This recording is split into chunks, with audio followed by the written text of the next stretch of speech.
In planning my performance task, uh, I take into consideration the readiness of my learners.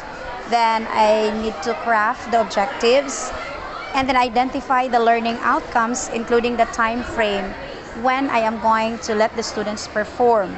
And lastly, create the scoring rubrics. Okay.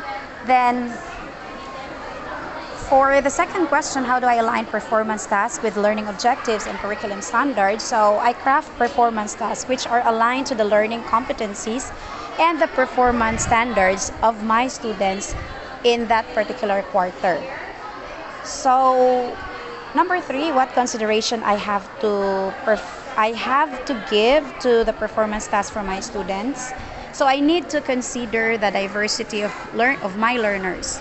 It is best to consider and understand individual differences in order for me to give the appropriate task for my students.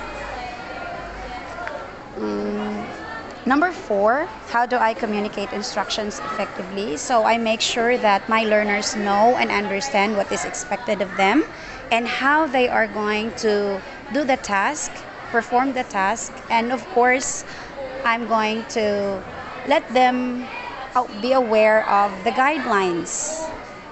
Then number five, how do I monitor and evaluate progress during my performance? So of course, I will be rating their performance using the scoring rubrics, and then right after, I make sure that I give the feedback. So I give timely feedback for my students to do better next time and to evaluate also their performance. Sa ilahang kaugalingon.